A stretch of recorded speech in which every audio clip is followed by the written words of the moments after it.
जो जन्म जन्मांतरों से हमें भटकाता रहा, जो हमें विविध प्रकार के क्लेश अशांति बंधन देता रहा, उस अज्ञान के नाश का अवसर मिला है।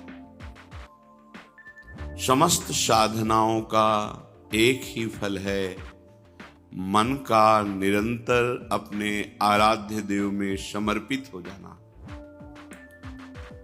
ये ऐसा समर्पण नहीं होता कि आज समर्पण किया और कल हट गया, ऐसा नहीं होता। ऐसी चाह को चाह नहीं कहते कि आज तुम्हें चाहा कल तुम्हें चाहा, अनुकूलता नहीं मिली तो परसों फिर और का वर्ण कर लिया। ये अव्याभिचारणी प्रेम लक्षणा भक्ति उसी के हृदय में जागृत होती है। श्री गुरुदेव के द्वारा दिया हुआ आधार नाम रूप उसे पकड़ लिया, अब नहीं छोड़ना। गुरुदेव आज्ञा करें तो भी नहीं छोड़ना। वो परीक्षा के लिए देख सकते हैं ऐसा। तब हमारा मन जो विषयों का आधार, देह का आधार लेकर, इंद्रियों का आधार लेकर विचरण करता है, वो आराध्य देव के चरणों का आधार पाकर विश्राम प्राप्त कर लेता है। मन विश्राम को प्राप्त हो गया।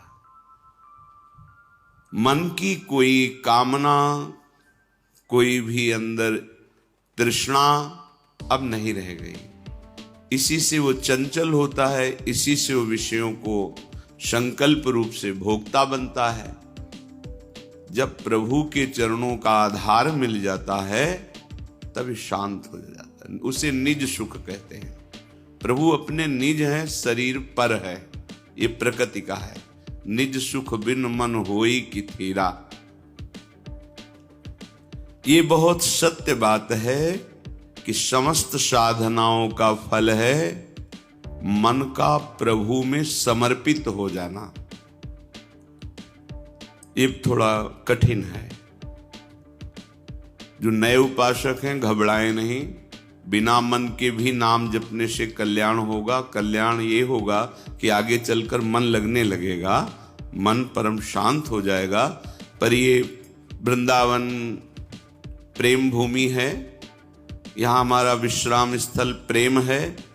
इसलिए जहाँ ऊंचाई की, अध्यात्म की, प्रेम की बातें आवे तो निराश मत होना। वो आगे की मंजिल है, हमें प्राप्त हो जाएगी। सारे साधनों का एक ही पर्यावसान है, मन का इष्टाकार हो जाना, इष्टमय हो जाना। परंतु ये बहुत कठिन बात है। मन का प्रभु में समर्पित हो जाना बहुत कठिन बात है। ये सर्वथा सत्य है कि मन का जब तक प्रभु में पूर्ण समर्पण नहीं होगा तब तक अध्यात्म की ऊंचाई पर, जहां काम क्रोध लोभ मोह मद मत्सर स्पर्श भी नहीं कर सकता, अर्थात स्फुरण ही नहीं होता है, उस भूमिका पर पहुंचना असंभव है जब तक मन अपने आराध्य देव में समर्पित नहीं हो जाता। बड़ी कठिन चीज है मन को रोकना। 5 मिनट मन कहीं गया ही नहीं, केवल प्रभु में डूबा रहा, बहुत बड़ी उपलब्धि है। निरंतर मन भगवदाकार है, वो तो सिद्ध पुरुष हैं। अर्जुन के सदस्य जो महाबली हैं, भगवान के सखा हैं और दिव्य हैं, वो प्रभु से कहते हैं कि मन को रोक पाना बहुत कठिन है प्रभु। इतनी सामर्थ्य है भगवान की कृपा से कि आपने चरित्र सुना, उर्वशी जी काम से प्रेरित होकर स्वागत करती हैं और वो कहते हैं माता कुंती और माद्री के समान मैं आपको देखता हूं। जैसे गुरु पर भाव होता है वैसा आप पर भाव है, आप एक शब्द भी ऐसा न निकालिए। ऐसे महापुरुष कह रहे हैं भगवान से स्वयं कि मन को रोकना बड़ा कठिन है। इतना कठिन वायुरिव सुदुष्करम, जैसे तूफान को रोकना कठिन है, ऐसे मन को रोकना कठिन है। परंतु भगवान अर्जुन की इस बात को एकदम नकारा नहीं कि तुम ठीक नहीं कह रहे हो, कह रहे ऐसा ही है। असंशयम महाबाहो मनो दुर्निग्रहम चलम, बिल्कुल तुम ठीक कह रहे हो, ऐसा ही है। मन को रोकना बहुत कठिन है, पर ऐसा नहीं है कि उसे रोका नहीं जा सकता। कठिन है पर रोका नहीं जा सकता, ऐसी बात नहीं है।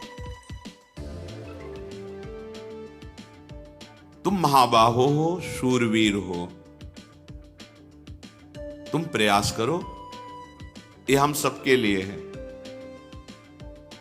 तो हम कहें कि हम तो शूरवीर हैं नहीं, देहाभिमान के कारण तुम वास्तविक शूरवीर नहीं हो। अपने स्वरूप की तरफ देखोगे तो तुम भगवद अंश हो।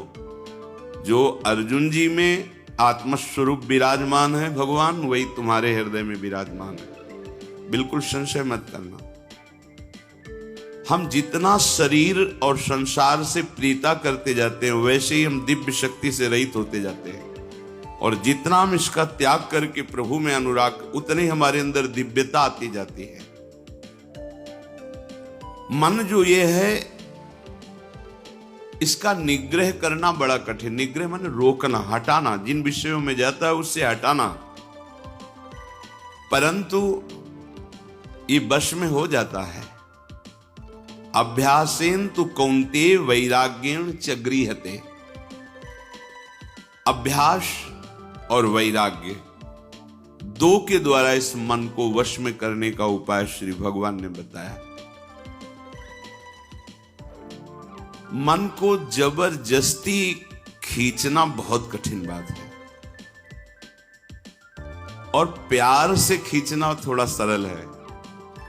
जबरदस्ती इसके साथ करने में चूंकि हम बराबर हारते गए हैं, इसका जीतने का अभ्यास है, ये मुझे हरा देगा।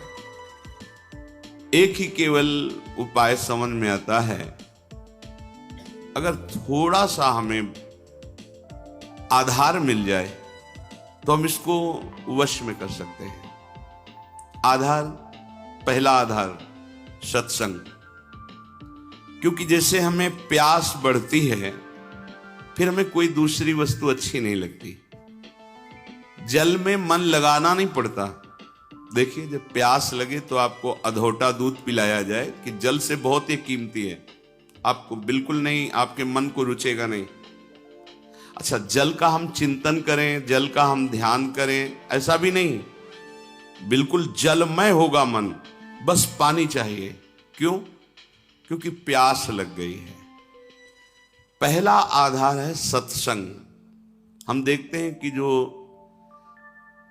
एकांतिक हैं पर सत्संग नहीं सुनते, बहुत से ऐसे दोष हैं जो उनको अध्यात्म में आगे नहीं बढ़ने देते। देखा है।